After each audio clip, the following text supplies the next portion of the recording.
नमस्कार दोस्तों, आप देख रहे हैं सक्सेस पॉइंट S4W, वो जगह है जहां आज हम सुनने जा रहे हैं सिर्फ एक कथा नहीं बल्कि एक ऐसा रहस्य जो आत्मा को भीतर से छू जाए। ये वो कथा है जो शब्दों से नहीं, अनुभव से जी जाती है। पुराने समय की बात है। घना जंगल, गंगा का किनारा, हल्का कुहासा, ठंडी हवा। गुरुकुल में एक जिज्ञासु शिष्य था जिसकी आंखों में सवाल थे और दिल में बेचैनी। एक शाम शिष्य ने गुरु से पूछा, गुरुदेव, संसार में सबसे कठिन क्या है? गुरु बोले, ब्रह्मचर्य। शिष्य थोड़ा चौंका, पर गुरुदेव, कठिन क्यों? क्या सिर्फ संयम रखना इतना मुश्किल है? गुरु मुस्कुराए, कल सूर्योदय से पहले नदी किनारे आना, जवाब वहीं मिलेगा। अगली सुबह जब अंधेरे में सिर्फ चांद की हल्की रोशनी थी, शिष्य नदी किनारे पहुंचा। कोहरा घना था, नदी की लहरें धीरे धीरे किनारे को छू रही थीं। गुरु वहीं ध्यान मग्न बैठे थे, आंखें खोली और बोले, देख, लहरें उठती हैं, क्या तू इन्हें रोक सकता है? शिष्य बोला, नहीं गुरुदेव, लहरें तो आती रहेंगी।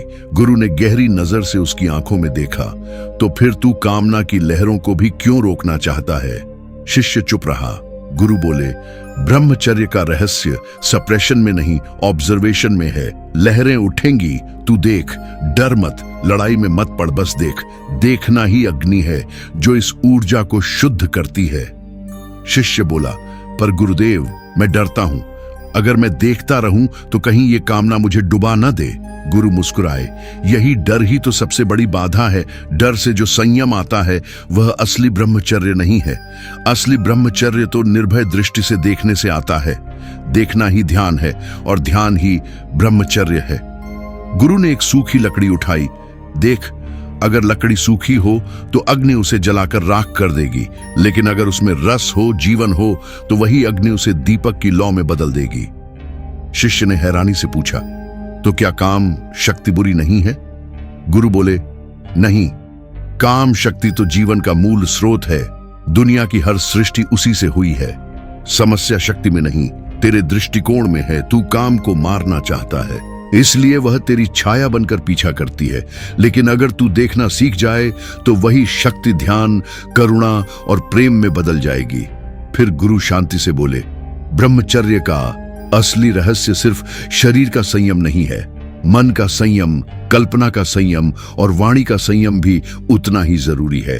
कामना सबसे पहले कल्पना में पैदा होती है, वहां देखना सीख। कल्पना को पकड़ते ही तू जड़ पर पहुंच जाएगा। गुरु ने कहा, काम ऊर्जा को रोको मत, उसका रूपांतरण कर। जैसे किसान नदी का बहाव मोड़ देता है, वैसे ही तू भी इस शक्ति को ध्यान, सेवा, कला या साधना की ओर मोड़।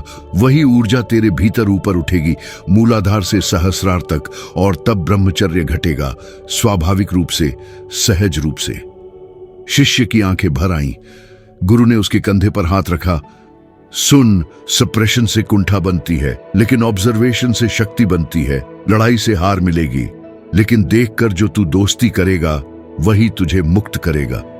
गुरु ने आखिरी में कहा, ब्रह्मचर्य संकल्प से नहीं आता, डर से नहीं आता, ये तो प्रेम और ध्यान से आता है। और जब आ जाता है तब तेरी दृष्टि में तेज, वाणी में गहराई और आत्मा में नीरव शांति उतरती है।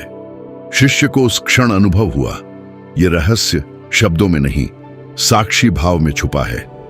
तभी वह रो पड़ा, पर ये आंसू कमजोरी के नहीं थे, ये उस सत्य को पहचान लेने के आंसू थे। गुरु ने धीमे स्वर में कहा, ब्रह्मचर्य सप्रेशन नहीं है, ये तो सेलिब्रेशन है। जब तू काम को मित्र बना लेता है, रूपांतरण वही करता है जो डरता नहीं, देखता है। और उस दिन से शिष्य की साधना में कठोरता नहीं, एक गहराई आ गई। संघर्ष नहीं, साक्षी भाव आ गया। डर नहीं, प्रेम आ गया। यही है ओशो की दृष्टि से ब्रह्मचर्य का गुप्त विज्ञान।